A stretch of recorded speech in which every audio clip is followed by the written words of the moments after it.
Hello everyone, I am Sandeep with team legal edge. Hopefully आप लोग मुझे सुन पा रहे होंगे और हम लोग आज शायद जो बजट का बजट आया है उस बजट की पूरी एनालिसिस करने वाले हैं। एक एक पार्ट को हम लोग देखेंगे कि बजट क्यों आता है, बजट में होती क्या चीजें हैं। एक्चुअली बहुत सारे लोग के दिमाग में कुछ ऐसी बातें रहती है कि जो बजट होगा ना, शायद आप लोग के दिमाग में भी होगा कि सर जो बजट होगा बहुत सारा फैक्चुअल डाटा लेके आएगा।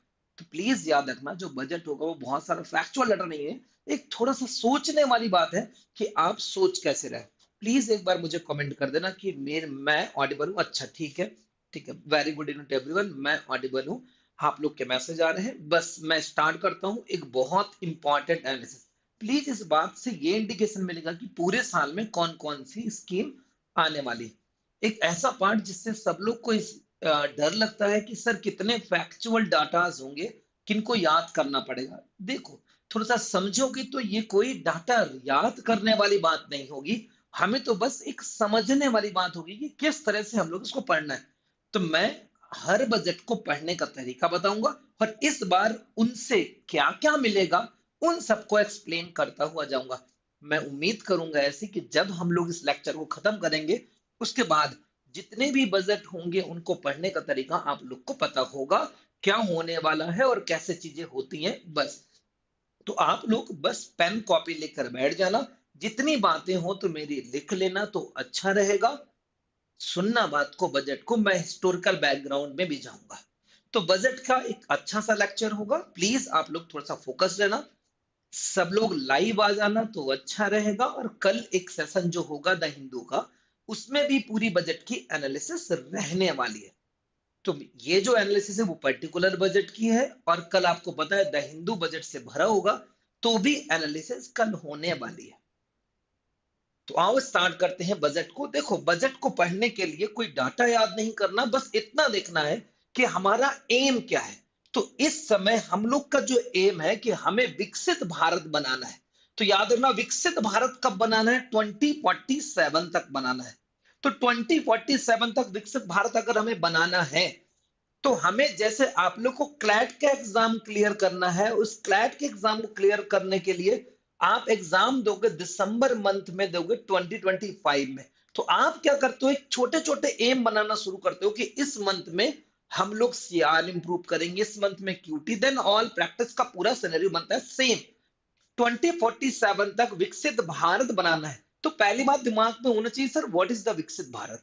तो हम आज के लेक्चर में देखेंगे व्हाट इज द विकसित भारत। लेकिन हाँ, विकसित भारत बनाने के लिए इस साल हम लोग फोकस किस पे करेंगे? तो पूरा बजट फोकस रहेगा इन 6 पॉइंट में। Taxation, power sector, urban development, mining, financial sector and regulatory reforms में। तो मतलब हम एक साल का जो टारगेट ले रहे हैं वो इन सबको इंप्रूव करेंगे। और इनके इंप्रूवमेंट से फायदा किसको होगा? गरीब को, युवा को, अन्नदाता मतलब किसान को और नारी को। यही वर्ड निर्मला सीतारमन ने इस बार यूज किए, गरीब, युवा, अन्नदाता और नारी। मतलब विकसित भारत बनाने के लिए इस साल इतने सेक्टर को फोकस करेंगे जिनसे फायदा किसको होता हुआ दिखेगा? गरीब, युवा, अन्नदाता और नारी को फायदा होता हुआ दिखेगा। अब जितने भी ये सेक्टर है इनको इंप्रूव करने के लिए चाहिए मनी, पैसा। तो जो पैसा चाहिए, मनी चाहिए, तो ये किसी ना किसी मिनिस्ट्री के अंदर में काम करते हैं। तो ये मिनिस्ट्री को कौन देगा? यहां पर गवर्नमेंट देगी मनी। और उस मनी को जो देगी उसे हम लोग क्या बोलते हैं यहां पर? बजट। तो व्हाट्स द बजट? बजट क्या है? बजट इन मिनिस्ट्री को जो पैसा अलॉट किया जाएगा और अलॉट करने के बाद इनका इंप्रूवमेंट किया जाएगा। उनसे फायदा किसको होगा? गरीब, युवा, अन्नदाता और नारी को। और यही बजट जो यहां पर लिखा हुआ है कि कितना पैसा किस मिनिस्ट्री को दिया जाएगा, उन सब का जो लेखा जो दिया जाएगा, मतलब नेक्स्ट ईयर की बात कर रहा हूं। जब नेक्स्ट ईयर की बात कर रहा हूं तो आप प्लीज याद रखना, जो बजट होता है वो नेक्स्ट ईयर का डाटा होगा, मतलब 2025 और 2026 में होने वाले सिलसिले को मैं यहां पर लिखूंगा। मेरे समझ से ये थोड़ा सा फंडा क्लियर हुआ होगा कि क्या है बजट। तो बजट नेक्स्ट ईयर, अगले साल का जो वो डाटा है, जो मिनिस्ट्री को पैसा दिया जाएगा, फोकस किया जाएगा इन सब सेक्टर में, उससे फायदा होगा गरीब, युवा, अन्नदाता और नारी को। जब बजट की स्पीच शुरू की गई, सबसे पहली लाइन वही होती है कि हम किसको फोकस करने वाले हैं? तो वहां पर गरीब, युवा, अन्नदाता और नारी का नाम लिया गया। कहां से करने वाले हैं, तो इन 6 सेक्टर का नाम लिया गया और एम बताया गया कि हम 2047 तक विकसित भारत बनेंगे, और विकसित भारत की डेफिनेशन भी बताई गई। तो मैं इस विकसित भारत की डेफिनेशन थोड़ी देर बाद स्लाइड में बताऊंगा। मेरे समझ से ये समझ में आ रहा होगा कि यहां पर हो क्या रहा है। तो ऐसे करके यहां पर ये चीज आई। अब मैं आऊंगा, ये मैंने बताया पढ़ना कैसे है, तो एक एक करके विकसित भारत पढ़ लेंगे, फिर हम देखेंगे मिनिस्ट्री कौन सी हो जाएगी, बजट कौन सा, ये कौन सा, इनको क्या क्या फायदा होगा ये पढ़ लेंगे। लेकिन इसके पहले हमें पढ़नी पड़ेगी हिस्ट्री। तो पहले मैं हिस्ट्री पढ़ाऊंगा, फिर उसके बाद कुछ इंपॉर्टेंट बजट्स को पढ़ाऊंगा, फिर बजट क्या होता है, क्या होती है इनकम एक्सपेंडिचर, शॉर्ट में पढ़ाऊंगा क्योंकि बजट का डाटा ज्यादा है। डेफिसिट क्या होता है, जीडीपी और कैपिटल एक्सपेंडिचर रेवेन्यू की पूरी जो कहानियां हैं उनको बताता हुआ जाऊंगा। अगर नहीं बताया तो बजट एक अधूरा सा रह जाएगा और वो मैं नहीं चाहूंगा। नाउ आना कि इकोनॉमिक सर्वे क्या होता है, शायद आपको पता हो एक दिन पहले इकोनॉमिक सर्वे आया था, तो उसको भी हम लोग यहाँ पर देखते हुए जाएंगे। आना यहाँ पर किस मिनिस्ट्री को कितना बजट अलॉट हुआ, कौन सी मिनिस्ट्री टॉप पे रही, कौन सी मिनिस्ट्री को सबसे ज्यादा बजट और कितना अलॉट हुआ, किसमें पैसा बढ़ाया गया, ये एग्जाम में आ जाते हैं। नाउ आना कि यहाँ पर एक्सपेंडिचर कितना रहा, रेवेन्यू कितना रहा, उसको देखेंगे। जो सबसे ज्यादा हम लोग और आप लोग वेट करते हैं, टैक्स स्लैब। बहुत सारे मीम्स देख रहे होंगे अब तक कि भयंकर टैक्स स्लैब में चेंज किया गया है। तो क्या टैक्स स्लैब में चेंज किया गया उनको देखेंगे, डेफिनेशन देखेंगे विकसित भारत की।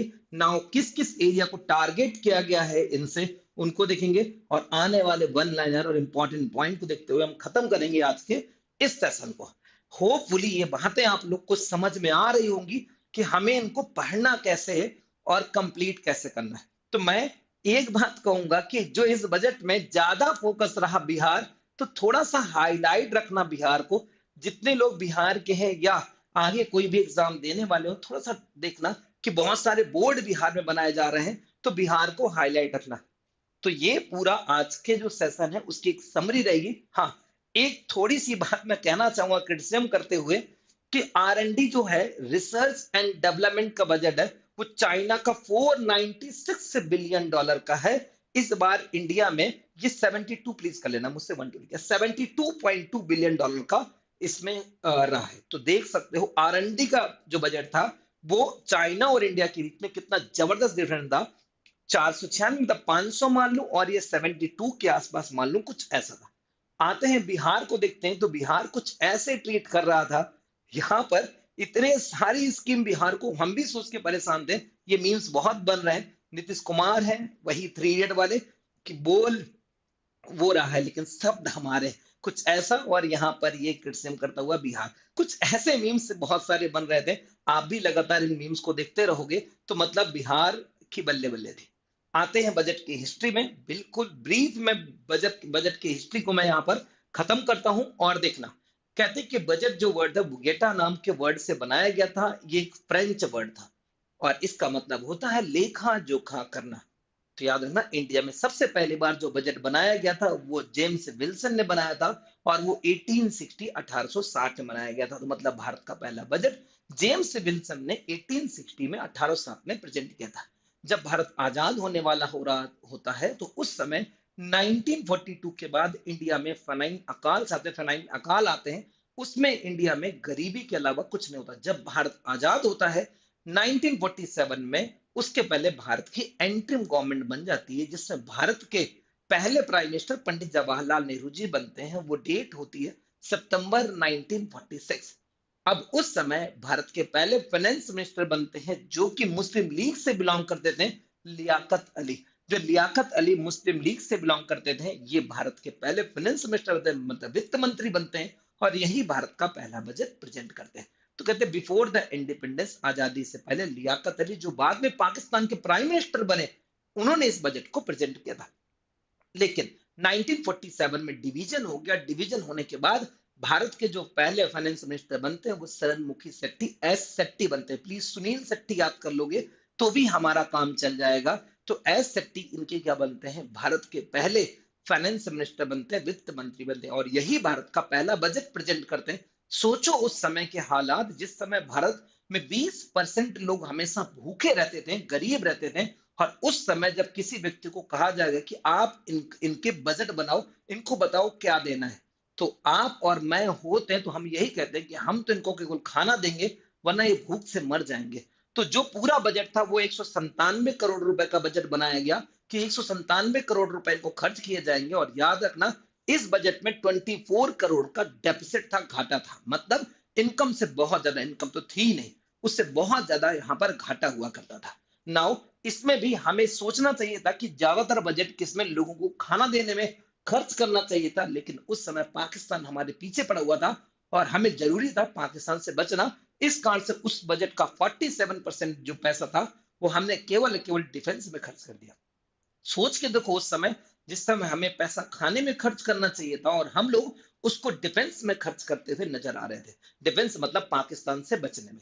लेकिन याद रखना, इंडियन कॉन्स्टिट्यूशन का बेहतरीन आर्टिकल है 112, 112, जिसमें बजट वर्ड का तो यूज नहीं किया गया, लिखा गया है एनुअल फाइनेंशियल स्टेटमेंट का नाम दिया गया है। तो याद रखना, कॉन्स्टिट्यूशन में कहीं भी बजट वर्ड नहीं दिया गया है। ये एज ए मनी बिल हमारे पार्लियामेंट में प्रेजेंट किया जाता है, एज ए मनी बिल जाता है। पूरी बजट की बात करें तो 112 आर्टिकल से लेकर 118 आर्टिकल के बीच में बजट नाम लिखा गया। कभी कभी न्यूज में आता है कि what is interim budget. Interim budget का मतलब होता है कि शॉर्ट टाइम बजट, छोटे समय का बजट। छोटे समय का बजट मतलब क्या होता है कि जैसे पिछले साल जो बजट आया था वो शॉर्ट टर्म बजट था, क्योंकि इलेक्शन होने वाले थे, बीच में जून मंथ में होने वाले थे, तो हो सकता है गवर्नमेंट बदल जाती। इस कारण बीजेपी गवर्नमेंट ने जो फेब मंथ में बजट लाया, तो फेब मंथ से जो बजट लाया वो केवल 3 से 4 महीने के लिए लाए थे। तो उन बजट को हम एंट्रीम या शॉर्ट बजट के नाम से जानते हैं। तो ये एंट्रीम बजट होता है, याद रखना। अब उसके बाद होती है हलवा सेरेमनी। हलवा सेरेमनी का कोई और मतलब नहीं होता। जब हम शुभ काम करते हैं तो मुंह मीठा करते हैं, तो बस उसी कॉन्सेप्ट को यहाँ पे फॉलो किया जाता है। हलवा बनाया जाता है और वहीं से बजट को बनाना स्टार्ट कर देता है। जब बजट हलवा सेरेमनी के बाद जब बजट बनता है तो आता है एक लॉकिंग पीरियड। लॉकिंग पीरियड का मतलब होता है जितने लोग बजट बनाने वाले हैं उनको उनको मतलब डिस्कनेक्ट कर दिया जाता है पूरे सब लोगों से, ताकि बजट लीक ना हो सके। तो कहते हैं एक जगह है जहां पर इन सबको लॉक किया जाता है। लॉक इसलिए कहता है ताकि यहाँ पर बजट लीक ना हो। इवन दैट फाइनेंस मिनिस्टर को भी कभी मोबाइल रख लिया जाता है ताकि बजट लीक ना हो। याद रखना, ऐसा इंसिडेंट एक बार हो चुका है जब जॉन मेथाई 1950 का बजट प्रेजेंट करने वाले थे और उस बार ये बजट लीक हो गया, तो जॉन मेथाई को अपने फाइनेंस मिनिस्टर की पोस्ट से रिजाइन करना पड़ा था। और उसके बाद इस बजट को पंडित जवाहरलाल नेहरू, पीटू नेहरू ने पढ़ा था। तो कभी कभी एग्जाम में आता था कि वो पहले प्राइम मिनिस्टर का नाम बताओ। जो फाइनेंस मिनिस्टर ना होते हुए भी बजट को रीड कर रहे थे वो पंडित जवाहरलाल नेहरू थे। तो ऐसे प्राइम मिनिस्टर जो प्राइम मिनिस्टर भी थे और बजट को प्रेजेंट कर रहे थे, पहले पंडित जवाहरलाल नेहरू, फिर इनकी लड़की इंदिरा गांधी, फिर इनके लड़के राजीव गांधी। तो आज तक 3 ऐसे प्राइम मिनिस्टर थे जिन्होंने हमेशा इस बजट को प्रेजेंट किया है। तो लीक ना हो जाने के कारण ऐसी लॉकिंग हमें करनी पड़ती है। याद रखना, पहली बार हिंदी में बजट सीडी देशमुख साहब ने पढ़ा था 1955 में, ताकि सब लोगों को इस बजट का सबको समझ में आ सके। याद रखना, सीडी देशमुख हमारे आरबीआई के पहले गवर्नर हुआ करते थे। तो ये बना बजट की थोड़ी सी हिस्ट्री। अब आ जाते हैं कुछ इंपॉर्टेंट बजट्स में, वो बजट जो हमें हमेशा न्यूज में रहते हैं, एग्जाम में कभी कभी एक करके आ जाते हैं। तो कहते हैं, ये मैं लाइन बता दी, कहते हैं कि अब तक का सबसे बड़ा बजट कौन था। तो 1991 1991 में जब एलपीजी रिफॉर्म आए थे, मनमोहन सिंह, राव मनमोहन मॉडल आया था। राव उस समय पीएम हुआ करते थे, मनमोहन सिंह उस समय भारत के फाइनेंस मिनिस्टर हुआ करते, तब भारत का सबसे लार्जेस्ट बजट आया। तो कहते हैं इसमें लगभग 18,600 से ज्यादा, 18,600 से ज्यादा यहाँ पर शब्द थे इसमें। और ये अब तक का हिस्ट्री में सबसे लार्जेस्ट बजट बना। इसके बाद आपको पता है कि चेंज ही हो गया। आज भी कहा जा रहा था कि जब बजट आने वाला था कि एक ऐसा बजट की हमें नीड है जो किसकी तरह होगा, बहुत स्ट्रॉन्ग स्टेप लिए गए होंगे। जैसे 1991 का बजट आया था, यही लाइन से शुरुआत की गई थी कि हम लोग को कुछ स्ट्रॉन्ग स्टेप लेने होंगे जैसे 1991 में लिए गए थे। तो यही बात को रिपीट किया जा रहा था आज के दिन में। याद रखना, लार्जेस्ट ड्यूरेशन में, ये तो शब्द में थे, सब ड्यूरेशन 2020 में निर्मला सीतारमन ने इस बजट को प्रेजेंट किया था। कभी आया कि first female finance minister as a finance minister, पहला बजट प्रेजेंट किसने किया था, निर्मला सीतारमन ने किया था। But as a prime minister Indira Gandhi ने किया था। केवल क्वेश्चन आया कि फर्स्ट बजट प्रेजेंट करने वाली पहली फीमेल कौन सी थी, तो वहां पर इंदिरा गांधी सही होगा, but as a finance minister आ जाए तो निर्मला सीतारमन जी होंगी। निर्मला सीतारमन इस बार अपना आठवां बजट प्रेजेंट कर रही थी, एट्थ बजट प्रेजेंट कर रही थी। तो याद रखना, कहा जाए अब तक पूरे भारत में सबसे ज्यादा बार बजट प्रेजेंट करने का जो प्रेजेंट करने वाला फाइनेंस मिनिस्टर कौन है, तो याद रखना मोरारजी देसाई साहब भारत के 10 टाइम बजट प्रेजेंट करने वाले पर्सन है। तो मतलब 10 बार मोरारजी देसाई ने इस बजट को प्रेजेंट किया। तो 10 बार बजट प्रेजेंट करने वाले ये थे। तो 10 टाइम 9 बार बजट प्रेजेंट करने वाले कौन है, 9 बार सॉरी 9 बार प्रेजेंट 90 जो पी चिदम्बरम साहब ने इस बजट को प्रेजेंट, पी चिदम्बरम ने इस बजट को प्रेजेंट किया है 9 बार। और उसके बाद 8th टाइम प्रेजेंट करने वाली सीतारमन जी हैं। तो आप याद रखना कि ये भारत की थर्ड हाईएस्ट बजट प्रेजेंट करने वाली फाइनेंस मिनिस्टर बन गई हैं।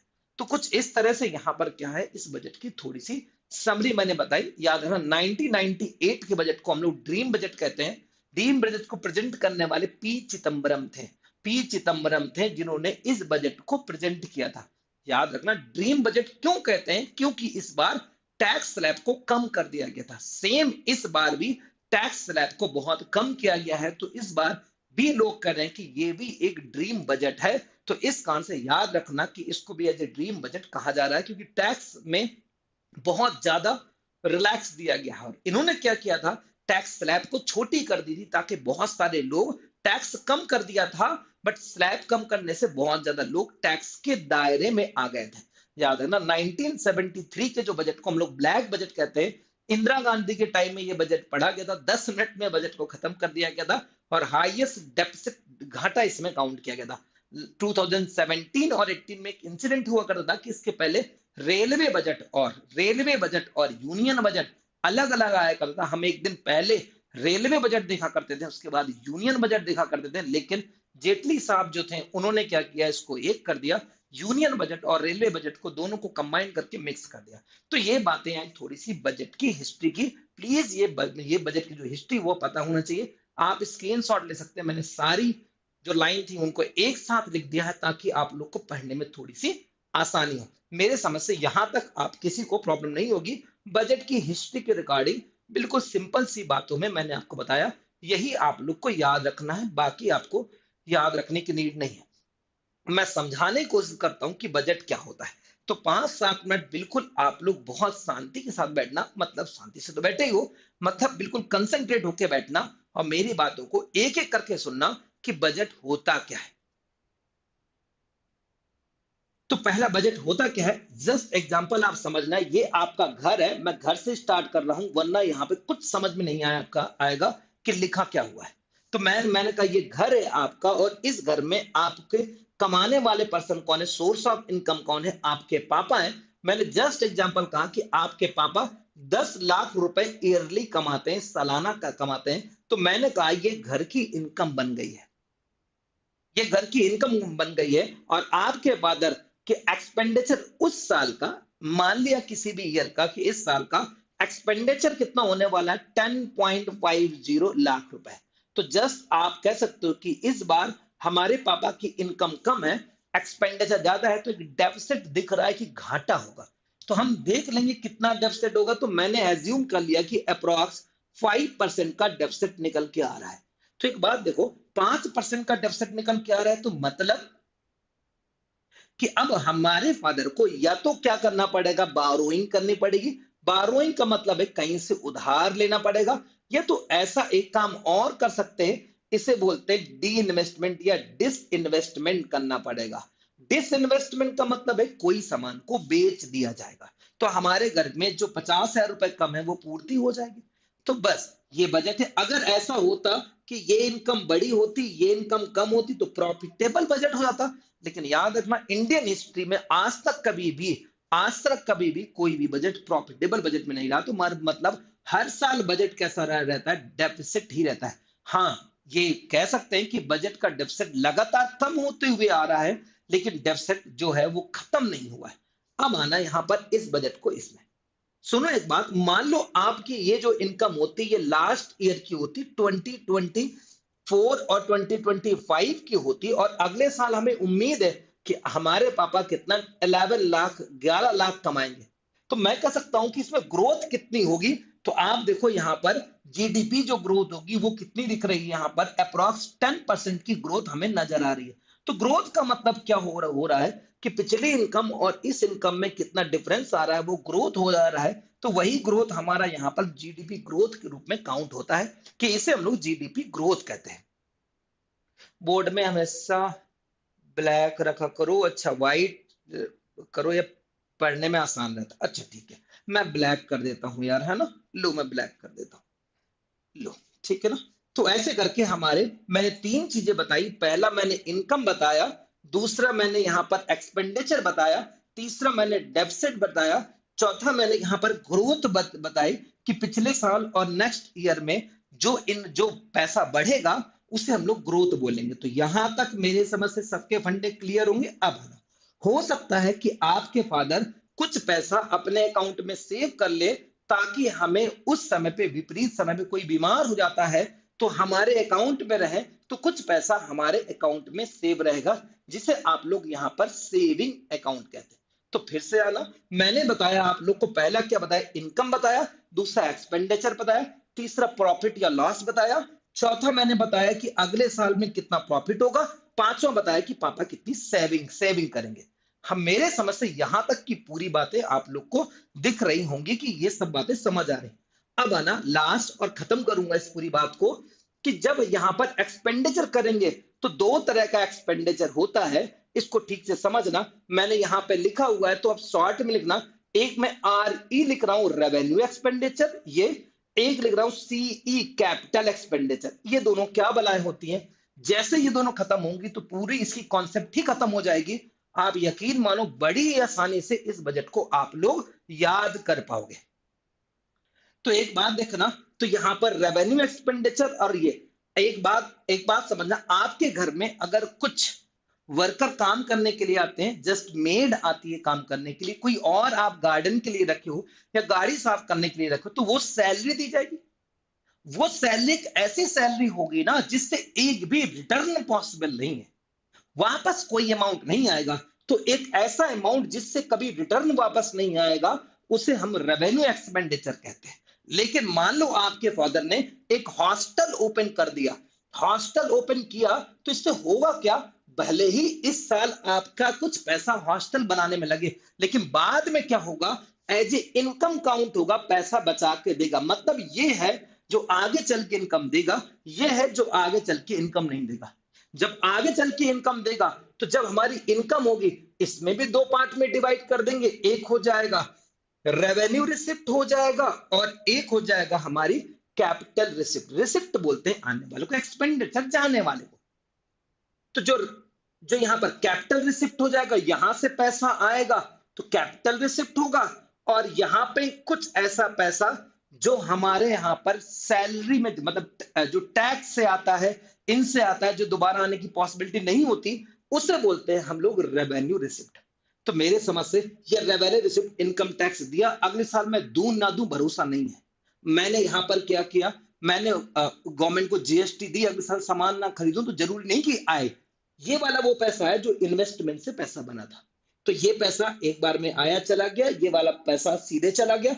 तो ऐसे करके हमने पूरी बातें बन दी। एक बात देखना, बजट अच्छा कब होगा, कोई मुझसे एक लाइन में पूछे कि सर बजट अच्छा कैसे भापोगे कि अच्छा बजट है। अगर यहाँ पर कैपिटल एक्सपेंडिचर बढ़ रहा है, तो मतलब ऐसा है कि आगे फ्यूचर में जो रिटर्न आएगा वो अच्छा होगा। तो इस कारण से अगर इसको बढ़ाया जा रहा है तो माना जाएगा कि बजट अच्छा है, अगर इसको कम किया जा रहा है तो माना जाएगा कि बजट गंदा है। और यहां पर अगर इसको कम किया जा रहा है, इसको तो मतलब टैक्स कम लिए जा रहे हैं, लोगों की जेब से, पॉकेट से पैसा कम निकाला जा रहा है, तो मतलब बजट अच्छा है। अगर ये बढ़ रहा है तो मतलब क्या होगा, थोड़ी सी बजट अच्छा होगा, हर जगह नहीं कई जगह अच्छा होगा। तो सिंपल सा कॉन्सेप्ट है, आप इसको देख लो कि कैपिटल एक्सपेंडिचर जो है पिछले साल की कंपेयर से कितना है, आपको बजट बिल्कुल आंखों में दिख जाएगा, एक लाइन में दिख जाएगा।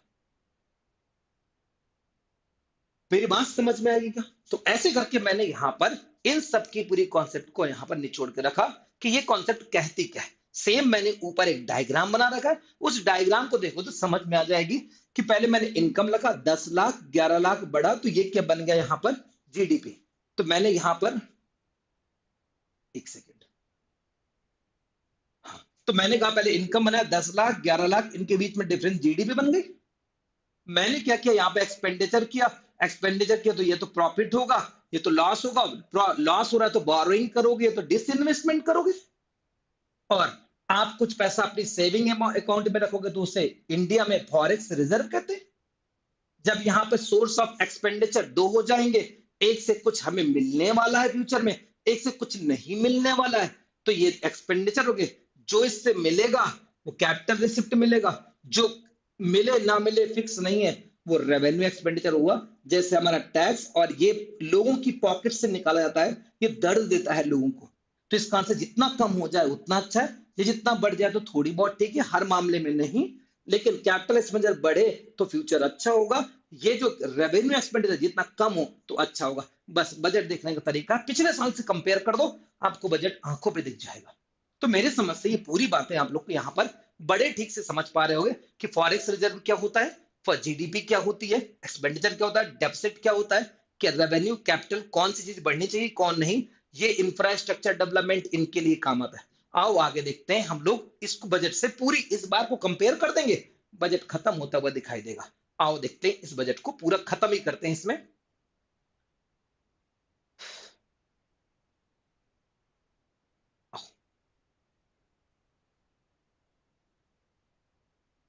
नाउ फाइन, फिर वही बात कि इस बार इनकम कितनी है, तो जरा देखो पिछले साल इनकम कितनी थी हमारी, 47.6 लाख करोड़, सब लाख करोड़ में चलेगा।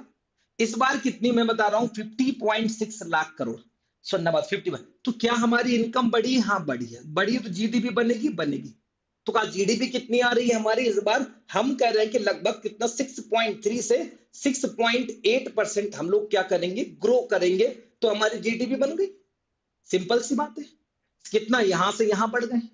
अब एक्सपेंडिचर कितना है, तो पहले एक्सपेंडिचर कितना था, 51.5 था, अब कितना हो चुका है, 54.5 लाख करोड़ की बात कर रहा हूं, तो हमारा एक्सपेंडिचर हो जाएगा। बट आप देखो यहां पर इनकम क्या है, कम, एक्सपेंडिचर क्या है, ज्यादा है, तो डेफिनेटली सी बात क्या आएगी, डेफिसिट आएगी। तो डेफिसिट कितना आ रहा है यहाँ पर, 4.4% डेफिसिट आ रहा है। प्लीज सबसे पहला नोट डाउन करना इस वाले पार्ट को, कि इस बार इंडिया के बजट का डेफिसिट क्या है, 4.4%। नोट डाउन कर लेना कि इस समय क्या है, हमारे इस जो बजट है उसका डेफिसिट इतना काउंट हो रहा है, राइट ना। नाउ इसके बाद आना, नाउ इसके बाद है ना, कि यहां पर रेवेन्यू रिसिप्ट कितना है, तो रेवेन्यू पिछले साल 30 लाख करोड़ था, इस बार 34.2 लाख करोड़ है, तो इस बार में रेवेन्यू रिसिप्ट इतना है। कैपिटल रिसिप्ट कितना है, नोट करना, 16.4 लाख करोड़ इस बार कैपिटल रिसिप्ट है। अब एक बात देखो, ये अगर घटा होता तो बजट अच्छा होता, लेकिन इस बार इतना था, इस बार बड़ा है, तो मैं मानूंगा कि लोगों से ज्यादा टैक्स कलेक्ट किया गया, जीएसटी लगाई गई, तो लोग नाराज हुएंगे गवर्नमेंट से। जब ये बढ़ेगा तो लोग अगेंस्ट जाते हैं गवर्नमेंट के। सेम आना यहाँ पर रेवेन्यू एक्सपेंडिचर, मैं सैलरी में, लोगों की पेंशन में, गवर्नमेंट जो सीधे सीधे स्कीम में पैसा लगाती है वो एक्सपेंडिचर है, वो कितना है, 39.4 लाख करोड़। तो ये जो बजट है पिछली बार कितना था, 36.5, इस बार बढ़ा है, बढ़ गया है, तो मतलब इस बार थोड़ा सा बजट में क्या देखने को मिला कि बढ़ना नहीं चाहिए था, कम होना चाहिए था। नाउ कैपिटल एक्सपेंडिचर पहले कितना था, 15 लाख करोड़, अब कितना हो चुका, 15 पॉइंट बढ़ा है। तो मतलब क्या है, ये अच्छी बात है। तो मैं एक लाइन में कहूंगा यहां से बजट अच्छा है, लेकिन ये बजट भी कम, ये थोड़ा कम हो जाता तो बजट और अच्छा होता। मेरे समझ से समझ में आ रहा होगा, लेकिन एक बात याद रखना, यहां पर हम लोग बारोइंग को भी काउंट कर देते हैं। बारोइंग समझ रहे हो कि बाद में अगर डेफिसिट हुआ होगा तो हम बारोइंग काउंट करेंगे। अगर बारोइंग को हटा दें तो हमारी इनकम रहती 34.4 लाख करोड़। ये इंपॉर्टेंट है कि हमारी इंडिया की रियल इनकम कितनी, 34.4 लाख करोड़। जब बारोइंग को हटा दिया जाए, जो एक्सपेंडिचर होता है वो अगर इंटरेस्ट पेमेंट को हटा दिया जाए, मेरे समझ से इंटरेस्ट पेमेंट आपको समझ में आ रहा होगा कि जो इंटरेस्ट हम लोग बार बार पे करते हैं, अगर उस इंटरेस्ट पे को हटा दिया जाए, क्या मेरी वॉइस में, क्या मैं पूरा विजिबल हूं आपको, या कोई प्रॉब्लम हो रही है, कोई प्रॉब्लम नहीं ना, ठीक है चलो। तो मुझे ही गलत दिखता है, सॉरी, है ना। तो एक्सपेंडिचर को देख लिया जाए तो हमारी इंटरेस्ट पेमेंट को हटा दिया जाए तो ये एकदम 50 6 लाख करोड़ बन जाता है। तो ये हमारी रियल इनकम है, ये रियल एक्सपेंडिचर है। अगर इंटरेस्ट जो बारोइंग को जोड़ दिया जाए तो इतना हो जाता है, और अगर इंटरेस्ट को जोड़ दिया जाए तो इतना परसेंट हो जाता है। ये बना हमारा इनकम, और ये बना हमारा एक्सपेंडिचर, और ये बना हमारी डेफिसिट बनी, और ये बनी हमारी जीडीपी ग्रोथ लगभग 6.3 से 6.8%। मेरे समझ से आप उसमें फुल फिल करोगे तो सारी बातें क्रिस्टल क्लियर दिख जाएगी बजट में था क्या। तो ये बात बस इतनी ही नोट करने वाली बातें, एक ही चार्ट पेपर है, मेरे पास कुछ है भी नहीं, बस इतने में मैं खत्म कर दूंगा पूरे बजट को। अब आते हैं कि भाई हमारे यहाँ सबसे ज्यादा इनकम कहां से, पैसा आया कहां से, ये इंपॉर्टेंट बात है। तो याद रखना, सबसे बड़ा सोर्स ऑफ द इनकम इस बार था हमारा इनकम टैक्स, जो आपके फादर के अकाउंट में कर जाता है। इनकम टैक्स से 22% नोट करना। सबसे बड़ा सोर्स ऑफ इनकम कौन बना, इनकम टैक्स बना। दूसरा सबसे बड़ा सोर्स ऑफ इनकम कौन बना, GST, goods and service tax बना। तीसरा सबसे बड़ा सोर्स ऑफ इनकम कौन बना, सीटी, सीटी मतलब कॉर्पोरेट टैक्स बना। कॉर्पोरेट टैक्स सबसे बड़ा सोर्स बना। इन तीनों को सोर्स को प्लीज रट लेना, याद कर लेना, यही सबसे बड़े सोर्स है। लेकिन हाँ, अगर मैं जाऊं थोड़ा सा पर्दे के पीछे, तो पर्दे के पीछे देखूंगा कि बोरोइंग जो है, उधार लेना कितना है, 24.5% है। बट ये अच्छा नहीं लगता कि हम ज्यादा पैसा किससे कमा रहे हैं, बोरोइंग से। सबसे ज्यादा पैसा ही हम बोरोइंग से कमा रहे हैं, जबकि इनकम टैक्स का परसेंटेज तो केवल 22% है।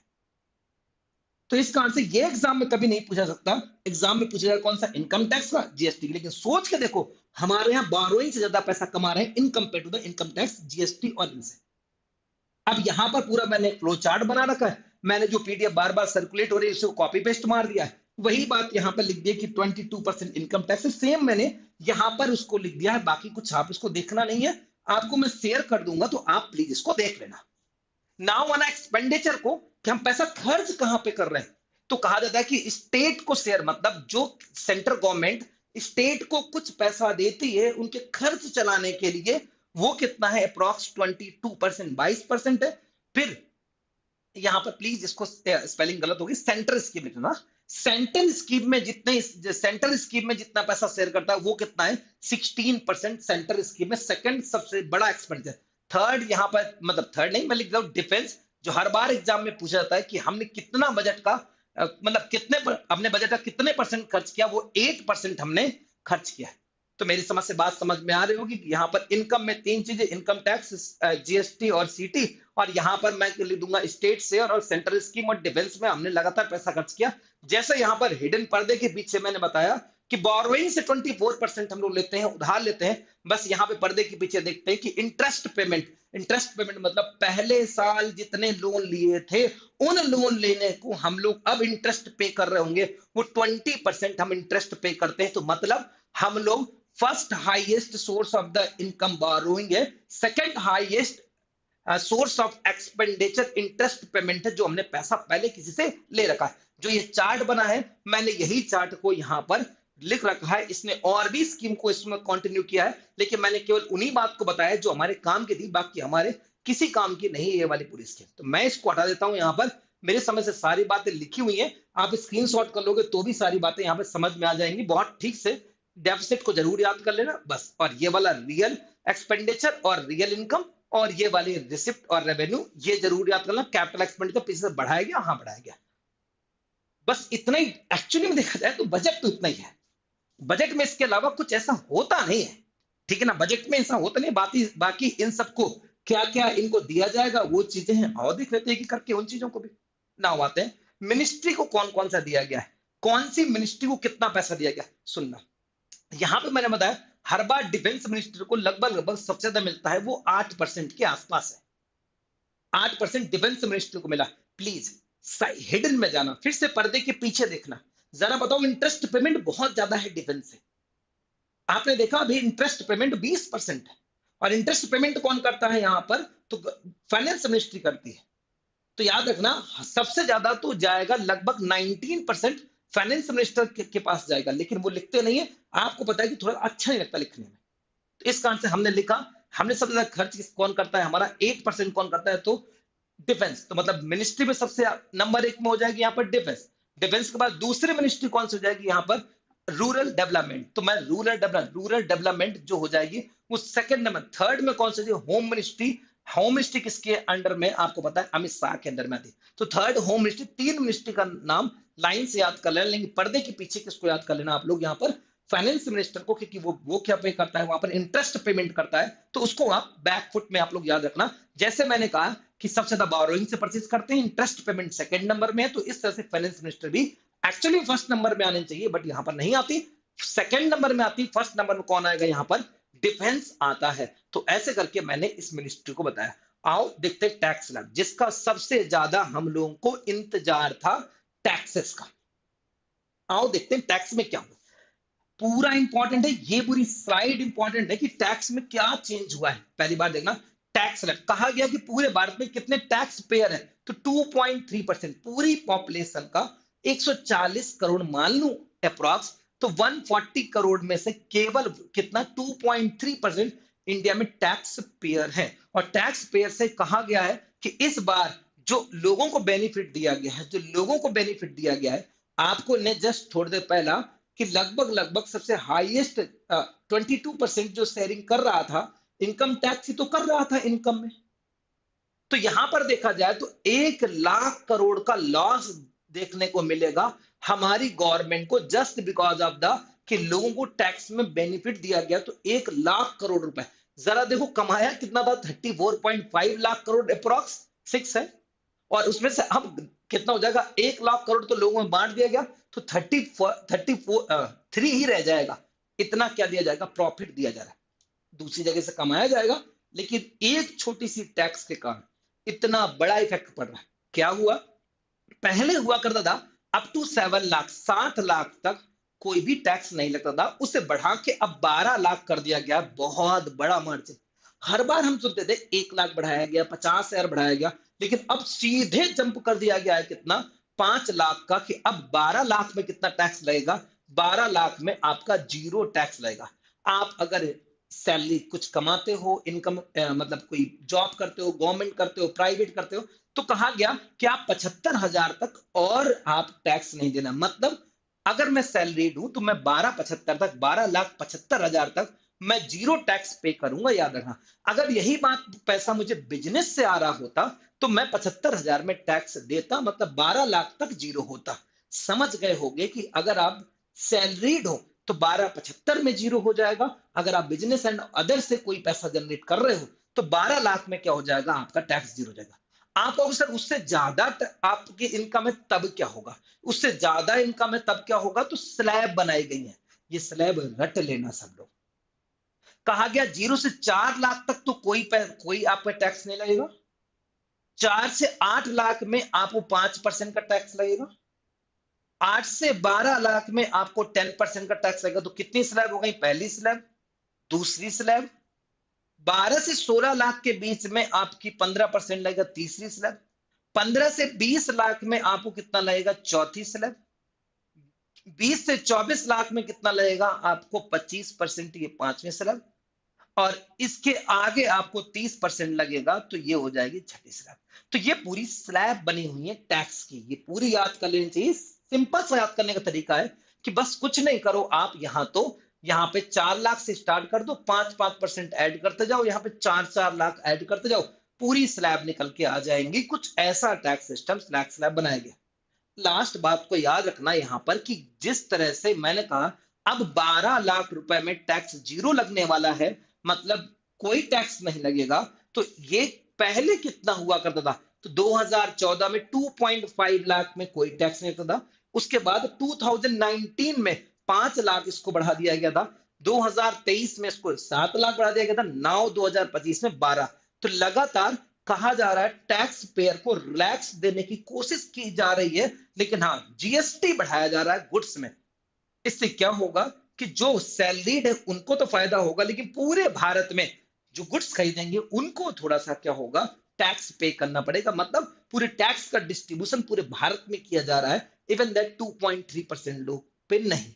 बस ऐसी बातें की गई हैं, ये अच्छा था। अगर आप एक चार्ट से देखना चाहोगे कि कितना लॉस कितना प्रॉफिट होने वाला है लोगों को, तो जस्ट एक छोटी सी स्लाइड से देख सकते हो कि आप को बेनिफिट कितने हो रहे हैं। ये बेनिफिट की लिस्ट बनी हुई है, प्लीज आप बस स्क्रीनशॉट करना, ये नोट करने के लिए नहीं कि आप कि अगर 8 लाख तक इनकम है तो अब आपके 30,000 रुपए बचेंगे, पहले नहीं बचते थे। अगर आपके 9 लाख इनकम है तो 40,000 बचेंगे, सेम। आपकी 12 लाख इनकम है तो कितनी, 65,000 बचेंगे। अगर पहले होते तो आपको 65,000 टैक्स भरना पड़ता, और यहां पर अब कितना भरना पड़ेगा, 0 भरना पड़ेगा। सॉरी, 12 लाख, 12 लाख में 80,000, आई एम सॉरी, 12 लाख में 80,000, मतलब 80,000 रुपए आपको बचा कर दिया गया। सेम आपकी इनकम 50 लाख होती तो अब 1,10,000 रुपए आप टैक्स बचेगा। किससे, न्यू टैक्स स्लैब से। तो कुछ इस तरह का क्या हुआ है, हमारा टैक्स स्लैब को चेंज कर दिया गया है, टैक्स स्लैब बढ़ाया गया। तो बस ये प्रॉफिट वाली बातें आपके फादर की काम की है ज्यादा, ये आपकी काम की है, क्योंकि आपके एग्जाम में आ सकते हैं। आओ बात करते हैं हम लोग कुछ इस तरह से, जो मैंने कहा था कि आपको मैं बताऊंगा, डेफिनेशन पढ़ाऊंगा कि हम एम क्या करने वाले हैं, विकसित भारत को। तो क्या होता है विकसित भारत, उसको देखते हुए बढ़ेंगे। तो याद रखना, कब बताया निर्मला सीतारमण जी ने कि विकसित भारत का मतलब क्या है, कि हम 2047 में एम क्या है। तो कहा गया पहला पहला जीरो पॉवर्टी, मतलब हम लोग, उन्होंने साफ बोला था, गरीबी, गरीबी को हम क्या कर देंगे, यहां पर खत्म कर देंगे, कोई गरीब आदमी नहीं दिखेगा। इसका मतलब ये। दूसरा, 100% क्वालिटी एजुकेशन, अच्छा एजुकेशन सब लोग को दिया जाएगा, ये हमारा विकसित भारत है। फिर कहा गया अफोर्डेबल रेट में क्या मिलेगा, अफोर्डेबल जो क्या मिलेगा, हेल्थ केयर मिलेंगे। हेल्थ केयर जो होगा वो, आपको पता है कि अभी भारत में प्रॉब्लम क्या है, कि गरीब लोग को हेल्थ की फैसिलिटी नहीं मिलती है। इनका कहना है तब तक आएगा तो नाना करते करते फंडामेंटल राइट बना दिया जाएगा, कि सब लोग आराम से हेल्थ जो केयर है उनको एक्सेस कर पाएंगे, अफोर्डेबल रेट में। फिर कहा गया 100% स्किल डेवलपमेंट, जो स्किल्ड वर्क फोर्स बनाई जाएगी। मतलब अभी दो तरह का मतलब मैन पावर होता है, एक होता है अनस्किल्ड जो अनपढ़ होता है, एक स्किल्ड। तो हम चाहते हैं कि 100% स्किल्ड मैन पावर बना दे, तो ये बात उन्होंने यहां पर की गई। फिर कहा गया कि जो पूरी इकोनॉमी होती है, तो जैसे आप देखते हो कि वुमेन 100% होती है, वो कुछ हाउस वाइफ मतलब घर में काम करती है। तो इनका कहना है कि 70% जो वुमेन होगी, वो क्या कर रही होगी, कोई ना कोई काम कर रही होगी, मतलब इकोनॉमी में पार्टिसिपेट कर रही होगी। ये बात उन्होंने यहां पर बोला। नाउ उन्होंने कहा था कि हम लोग चाहते हैं कि food basket of the world, हम भारत को बनाना चाहते हैं कि दुनिया में सब जगह अगर फूड जाना है तो वो भारत से जाएगा। ये है विकसित भारत की डेफिनेशन, निर्मला सीतारमण ने जो बनाई है। हमें एक बात में इनको याद रखना चाहिए, थोड़ा सा पढ़ा होना चाहिए, कि एक्चुअली में है क्या विकसित भारत का मतलब ये। और उसी के लिए इन्होंने 6 चीजों में इस साल गौर किया है। तो मतलब ये 2025 और 2026 में इन 6 चीजों को इंप्रूव किया जाएगा, ताकि हम इसको अचीव कर लें। लेकिन इससे फायदा किसको होगा, गरीब, युवा, अन्नदाता और नारी को फायदा ज्यादा पहुंचाया जाएगा, ऐसा मानना है निर्मला सीतारमण का। तो मैं एक काम करता हूं कि अब इन सब में कौन कौन सी स्कीम आई और किसको फायदा होगा, मैं ये यहां पर बताता हूं। इन सब में कौन कौन सी स्कीम आई, किसको फायदा होगा, ये बताता हूं। ये इंपॉर्टेंट स्लाइड, प्लीज मैं हट जाता हूं, आप स्क्रीनशॉट कर लो। सारी स्कीम यहां पर मैं लिख दी, किसमें किसको कितनी फायदा होगा वो लिखा हुआ है। मैं एक बार साइड हट जाता हूं, आप स्क्रीनशॉट जरूर कर लेना, ताकि आपको सारी ये बातें समझ में आ जाएं कि यहां पर किसको फायदा कितना हुआ है, किस सेक्टर में, वही उनको फायदा देना। यही इंपॉर्टेंट है इस बार एग्जाम के लिए, पूरे साल चलेंगी ये scheme. Primary sector education sector को कितना दिया गया है, हाँ प्राइमरी सेक्टर एजुकेशन देखते हैं। प्राइमरी सेक्टर को बताता हूँ, एजुकेशन सेक्टर को दिखाता हूँ। एजुकेशन सेक्टर देखो अलग से स्कीम से आएगा, मतलब वो बहुत कम वेटेज रहता है, तो इस कारण से मैंने लिखा भी नहीं है ना। मतलब वेटेज क्या, हर बार उतना ही रहता है। देख लेते हैं उसमें, मिनिस्ट्री को मैं एक बार देख लेता हूँ तो दिख जाएगा, ठीक है ना। एजुकेशन सेक्टर को आते हैं यहाँ पर एग्रीकल्चर को पहले। तो मैं आता हूँ एग्री, क्या ये स्लाइड ठीक से विजुअल है, कि मैं इसमें कुछ चेंजेस करूं, प्लीज एक बार बताओगे जल्दी से। आपको प्रॉब्लम तो नहीं है ना, सबको ये दिखाई दे रही है ना स्लाइड यार। ठीक है, मैं स्टार्ट करता हूँ, कोई प्रॉब्लम हो तो आप बता देना ना। तो पहला एग्रीकल्चर में इंपॉर्टेंट मार्क करना, एग्रीकल्चर में पहली स्कीम लॉन्च की गई है, पीएम धन धान्य, पीएम धन धान्य कृषि योजना स्कीम लॉन्च की। इसको इंपॉर्टेंट मार्क करना कि किस स्कीम को लॉन्च किया है, तो ये पीएम धन धन्य कृषि योजना जो लॉन्च की गई है, और इसमें क्या किया जाएगा, कहा गया है कि यहाँ पर बनाए जाएंगे एग्रीकल्चर डिस्ट्रिक्ट बनाए जाएंगे, जिसमें 1.7 करोड़ फार्मर्स को रजिस्टर किया जाएगा।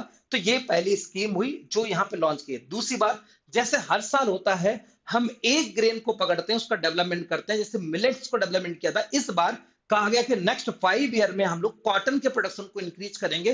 तो कॉटन इस बार का क्या रहा है, हमारा टारगेट क्या बन जाएगा, यहाँ पर एग्रीकल्चर क्रॉप बन चुकी है। याद रखना, बिहार में बनाया गया मखाना बोर्ड बनाया जाएगा, इसको इंपॉर्टेंट मार्क करना। मखाना सब लोगों ने खाया होगा, वही जो ड्राई फ्रूट्स में आता है वही मखाना। तो मखाना का हाईएस्ट प्रोडक्शन भारत में बिहार में होता है। मैंने कहा कि बिहार को बस देखते रहना, सब कुछ बिहार के लिए है, ऐसा यहाँ पर दिखता हुआ दिखा है। मखाना बोर्ड बिहार में बनाया गया। याद रखना, होता क्या है, जैसे आपके घर में क्रेडिट कार्ड होता है, क्रेडिट कार्ड का मतलब होता है जब पैसे की नीड निकाल लिया और फिर उनको उसी में वापस कर दिया, समय पे वापस कर दिया, तो उसमें कोई टैक्स मतलब कोई इंटरेस्ट नहीं लगता। तो यहाँ भी किसान क्रेडिट कार्ड 1998 में शुरू किया गया था। तो कहा गया किसान क्रेडिट कार्ड जो है उसकी लिमिट 3 लाख थी, मतलब एक कोई अगर किसान है वो पैसा निकालना चाहता तो 3 लाख तक निकाल सकता था। अब उसकी बढ़ा के 5 लाख कर दी गई है। तो किसान क्रेडिट कार्ड की जो लिमिट है उसको एक्सटेंड कर दिया गया। नाउ आना दालें, पल्सेस। है क्या प्रॉब्लम, पूरे दुनिया में सबसे ज्यादा प्रोडक्शन करने वाला, पल्सेस का प्रोडक्शन करने वाला भारत है, सबसे बड़ा कंज्यूमर भी भारत है। तो इस कारण से हमें पल्सेस को दुनिया से इंपोर्ट करना पड़ता है। तो कहा गया कि हम आत्मनिर्भर बनेंगे 6 साल में, किसमें, पल्सेस दालों में। तो दालों में 6 साल में आत्मनिर्भर बनने का टारगेट बनाया गया। नाउ आना यहाँ पर कोसी रिवर कैनाल। आपको पता है कोसी रिवर कहाँ की है, बिहार की एक रिवर है, और उससे बनाई जाएगी कैनाल, उसको भी इसमें मंजूरी दे दी गई है। तो यहाँ पर कोसी रिवर का, कोसी को सौरव ऑफ द बिहार कहते हैं, बिहार का शोक कहते हैं। आपको पता है कि ये अपने रास्ता बदलने के लिए फेमस है, लगातार रास्ता बदलती है, जिस कारण से बहुत ज्यादा फ्लड आती है, और बस इसी कारण से इसी कारण जो इसको कोसी को सौरव ऑफ द बिहार कहते हैं। बस आना एमएसएमई में क्या किया गया है, एमएसएमई में तो पहला, जैसे यहां पर किसान को क्रेडिट कार्ड मिलता है 3 लाख का, अब 5 लाख का मिलेगा, कि वो पैसा निकाल निकाल के दोबारा उसमें रख देगा, तो उससे इंटरेस्ट नहीं लगेगा। सेम इस बार पहली बार एमएसएमई के लिए 5 लाख तक का क्रेडिट कार्ड बनाया जाएगा, जो कि 10 लाख क्रेडिट कार्ड इस बार इशू किए जाएंगे, मतलब 10 लाख लोगों को 5 लाख की क्रेडिट का फायदा दिया जाएगा। ये पहला हुआ। दूसरा इंपॉर्टेंट, 3 नाम याद रखना, एससी एसटी और वुमेन। जो एससी एसटी और वुमेन है, कहा गया है वो अगर फर्स्ट टाइम इन्वेस्टर है, इन्वेस्टर नहीं, एंटरप्रेन्योरशिप कह दूं, या फर्स्ट टाइम स्टार्टअप को स्टार्ट कर रहे हैं, तो कहा गया कि उनके लिए 2 करोड़ रुपए का लोन दिया जाएगा अगर वो फर्स्ट टाइम कोई स्टार्टअप करने जा रहे हैं। इसमें एससी एसटी और वुमेन की बात की गई है। तो मतलब किसको प्रमोट किया गया है, एससी एसटी और वुमेन को किसके लिए प्रमोट किया गया है, कि ये नए स्टार्टअप्स बनाए और नए कोई भी नया बिजनेस स्टार्ट करें एमएसएमई में। नाउ माना यहाँ पर वेरी इंपॉर्टेंट, लेदर इंडस्ट्री को प्रमोट किया गया है। कहा गया कि इस साल 22 लाख जो जॉब है वो लेदर इंडस्ट्री देता हुआ हमें नजर आएगा। तो हम लेदर इंडस्ट्री में 22 लाख नई जॉब क्रिएट करने की बात करें। फिर जो हम बहुत डिपेंडेंट है चाइना में, टॉय खिलौनों में, तो हम चाहेंगे कि इस बार इस सेक्टर में मेक इन इंडिया को बूस्ट दिया जाए, मतलब जितने खिलौने चाइना से बन के आते हैं, हम चाहते हैं कि अब उन्हें हम लोग भारत में बनाना शुरू करें। तो ये क्या हो जाएगा, टॉय इंडस्ट्री को बूस्ट किया जाएगा। Very important, food industry. Food industry में कहा जा रहा है कि इसका national institute of the food technology, एक इंस्टीट्यूट बनाया जाएगा, जो कहां पर बनाया जाएगा, बिहार में बनाया जाएगा। इसको भी इंपॉर्टेंट मार्क कर लेना, national institute, national institute for the food technology बनाया जाएगा बिहार में। आना, कहा गया है कि यहाँ पर डेफिनेशन बदल दी गई है एमएसएमई की। एमएसएमई का मतलब होता है कि आपको पता है कि एमएसएमई बहुत सारी इंडस्ट्री आती है, उसमें कौन, micro small and medium enterprises के रूप में आती है। तो कहा गया कि अब अगर आप 2.5 करोड़, नई डेफिनेशन बता रहा हूं, 2.5 करोड़ की लागत लगा के आप अगर कोई इंडस्ट्री ओपन करते हो, 2.5 करोड़ की लागत लगा के कोई इंडस्ट्री ओपन करते हो, तो आप माइक्रो में आओगे, 25 में स्मॉल में आ जाओगे, और 125 में आप मीडियम में आ जाओगे। ये नई डेफिनेशन बनाई गई है एमएसएमई की। तो इसको नोट डाउन कर लेना कि इसकी क्या बता दिया, लिमिट को बढ़ा दिया गया है। नाउ आना यहाँ पर new urban, new new urea plant जो है, न्यू यूरिया प्लांट है, वो कहां पे बनाया जाएगा, असम में बनाया जाएगा। तो एक यूरिया प्लांट है जिसे जो असम में बनाया जाएगा, जो कितना 12.7 लाख मेट्रिक टन का प्रोडक्शन करेगा, किसकी, मैट्रिक टन्स का प्रोडक्शन करेगा और यूरिया का प्रोडक्शन करेगा। तो ये बात हुई एमएसएमई में जितनी जो चीजें लिखते। इनोवेशन इंपॉर्टेंट, इनोवेशन में क्या नया काम किया जाएगा, आओ एक करके देखते हैं। पहला, आईआईटी जो है वो नई आईआईटी बनाई जाएंगी और कहा जाता है कि अप्रॉक्स 1.3 लाख सीट है वो इंक्रीज की जाएगी। हो सकता है कुछ नई आईआईटी बना के या इन्हीं आईआईटी में कुछ सीट बढ़ा के। प्लीज याद रखना यहीं पर प्रमोट किया गया है आईआईटी पटना को, क्योंकि बिहार है, आईआईटी पटना को भी क्या बनाया जाएगा, थोड़ा सा एडवांस टेक्नोलॉजी इसमें दी जाएगी। Now very important, cancer cancer centre बनाए जाएंगे हर डिस्ट्रिक्ट में और कहा जा रहा है विद इन 3 ईयर, 3 साल के अंदर हर डिस्ट्रिक्ट में एक कैंसर सेंटर का डेवलपमेंट किया जाएगा। ये बहुत अच्छा स्टेप होगा जो इनोवेशन में लिया लाया जा रहा है। फिर यहाँ पे भारतीय भाषा पुस्तक, प्लीज देखना ये स्कीम का नाम है भाषा पुस्तक। क्या किया जाएगी यहाँ पर कि ये क्या बनाई जाएगी, लाइब्रेरी बनाई जाएगी। उस लाइब्रेरी में क्या करेंगे, यहाँ पर जितनी इंडियन लैंग्वेज में रखने वाली बुक है उनको डिजिटलाइज किया जाएगा। मतलब हिंदी को प्रमोट करने के लिए ये नई क्या बनाई जाएगी, नई शुरुआत भारतीय भाषा पुस्तक की शुरुआत की जाएगी जिसमें डिजिटल प्लेटफॉर्म बनाया जाएगा। और क्या करेंगे, यहाँ पर इंडियन लैंग्वेज में रहने वाली बुक्स को उसमें डाल दिया जाएगा जो हिंदी को प्रमोट करता हुआ दिखाई देगा। नाउ आना 50,000 नई टिंकरिंग लैब ओपन किए जाएंगे। शायद आपको पता हो कि हर एक स्कूल में टिंकरिंग लैब ओपन की गई है ताकि रिसर्च एंड इनोवेशन को प्रमोट किया जाए। इन्हें हम लोग अटल टिंकरिंग लैब के नाम से जानते हैं। तो अटल टिंकरिंग लैब को ओपन किया जाएगा, 50 नई अटल टिंकरिंग लैब को अब ओपन किया जाएगा। नाउ आना 500, सॉरी इसको सही कर लेना please, 500 crore for AI, artificial intelligence के लिए 500 करोड़ इस बार बजट में अलॉट किए गए, जो कि पहली बार ऐसा हो रहा है कि इसमें एआई को प्रमोट करता हुआ दिख रहा है। क्योंकि इस बार डीप जो सीखा आप कई दिन से सुन रहे होंगे उसने बूम मचाया हुआ है, तो हमें भी लग रहा है कि हमें इसमें थोड़ा सा फोकस करना चाहिए। तो यहाँ पर डी इसके लिए 500 करोड़ लगाए जाएंगे।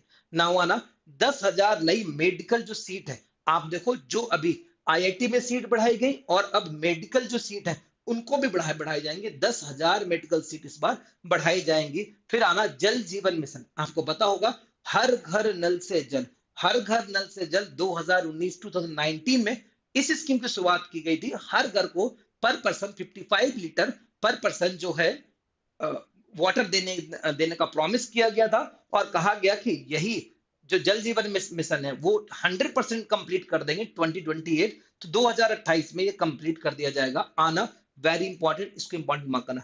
न्यूक्लियर एनर्जी नई डील की गई है यूएसए से। पहले कुछ ऐसा कहा जाता था कि अगर कोई ऐसा मतलब हार्मफुल इंसिडेंट होता है तो उसके लिए कौन रिस्पॉन्सिबल होगा, तो हम कह देते हैं यूएसए रिस्पॉन्सिबल होगा जो हमें न्यूक्लियर सप्लाई कर रहा है। तो अब पहले यूएसए इस बात के लिए एग्री नहीं था, अब यूएसए इस बात के लिए एग्री है कि मैं इसकी रिस्पॉन्सिबिलिटी लूंगा। तो अब हम ज्यादा क्या परचेज कर पाएंगे, यूरेनियम एंड ऑल परचेज कर पाएंगे। इस कारण से हम लोग इस बार न्यूक्लियर एनर्जी में काम करेंगे, नई डील करेंगे यूएसए से। 120 नए उड़ान, आपको पता है उड़ान एक क्या है, स्कीम का नाम है जिसे 2016 में लॉन्च किया गया था और उसका फुल फॉर्म था उड़े देश का आम नागरिक। हम चाहते थे हर एक पर्सन को अफोर्डेबल रेट पे फ्लाइट अवेलेबल कराया जा सके जिसमें 2500 पर आवर्स के हिसाब से फ्लाइट का फेयर रहने वाला था। अब क्या किया जा रहा है यहाँ पर कि 120 ऐसी नई डेस्टिनेशन होंगी जिनको इस बार इससे कवर किया जाएगा। तो इस बार उड़ान में 120 नई जगह नई फ्लाइट यहाँ पे भेजी जाएंगी, ये बात यहाँ पर बोली गई। नाउ आना ज्ञान भारत मिशन। ज्ञान भारत मिशन में कहा गया है, ये इंपॉर्टेंट मार्क करना ज्ञान भारत मिशन में, कि हम लोग क्या करेंगे जो मनुस्मृति होती है ना, ठीक है ना, तो उनको क्या करेंगे, जो मनुस्क्रिप्ट है उनको 1 करोड़ क्या करेंगे, कॉपी पब्लिश करेंगे। और जितना भारत का रामायण है, रामायण के बाद महाभारत है, वो जो स्क्रिप्ट है उनको क्या करेंगे, डिजिटलाइज करने का काम करेंगे। ये ज्ञान भारत मिशन था। वेरी इंपॉर्टेंट, R&D के लिए मैंने कहा था 20,000 करोड़ रुपए प्रोवाइड किए हैं इस बार अपने गवर्नमेंट ने इस बजट में। आईआईटी पटना को क्या करेंगे, दोबारा प्रमोट किया जाएगा, उससे अच्छा बनाया जाएगा। तो ये बहुत सारी स्कीम जो मैं यहाँ पर सारी स्कीम लिख रहा हूं। नाउ आना promotion of the export, export को प्रमोट किया जाएगा। और पहला क्या कहना है कि एक्सपोर्ट को प्रमोशन क्या किया जाएगा, यहाँ पर एक्सपोर्ट प्रमोशन मिशन लॉन्च किया जाएगा। और एक नई चीज Bharat trade net, Bharat trade net जो क्या करेगा फॉर द ग्लोबल सप्लाई के लिए भारत ट्रेड नेट बनाया जाएगा, जो कि नेटवर्क होगा और किसको कनेक्ट करने, ग्लोबल को कनेक्ट करने के लिए बनाया जाएगा। बहुत सारी स्कीम जिनको मैंने एक बार में पढ़ाया है ना, और यही स्कीम पूरे साल चलती रहेंगी, यही इसके सारे समरी है। पूरे बजट की। उसके पहले जो कैलकुलेशन पर बनाया था, ये सारी स्कीम से रिलेट करने वाली पूरी क्या है, सारी स्कीम से जो है, जो इस बजट में आई थी। तो मेरे समझ से ये बातें आपको समझ आ रही होंगी कि हो क्या रहा है। ये मेरी लास्ट स्लाइड थी, है ना। होपफुली ये सारी बातें समझ में आएंगी। तो कुछ 2 मिनट में समराइज करूं तो पहले इनकम एक्सपेंडिचर, इनकम में कैपिटल रेवेन्यू याद कर लेना है, टोटल याद कर लेना है, एक्सपेंडिचर में टोटल और टोटल कैपिटल और रेवेन्यू याद कर लेना, लास्ट में डेफिसिट बताना कितना डेफिसिट था, खत्म। उसके बाद जीडीपी और हमारा फॉरेक्स, प्लीज फॉरेक्स लगभग $750 बिलियन का है, याद कर लेना इतना, और जो कि अब तक का हाईएस्ट टाइम पे पहुंचा हुआ। तो ये पूरा मैंने समराइज किया किसको, बजट को। और ये बजट को ना, उसके बाद सारी स्कीम स्कीम को मैंने एक पेज में समराइज किया। आई थिंक ये सारी बातें आपको समझ में आ रही होंगी, और बहुत आसानी से मैंने बजट को इसको कंप्लीट किया। ठीक है ना। तो थैंक यू सो मच यार, इतनी देर कॉपरेट करने के लिए, आपने बहुत ठीक से पढ़ा। अच्छी बात है, आप लोगों ने कुछ और कमेंट भी किए, तो मैं कमेंट को प्लीज जनरल कमेंट में करना, ताकि मैं उसको देख पाऊँ। ठीक है ना। मिलता हूं मैं आपको नेक्स्ट किसी लेक्चर में। Thank you so much.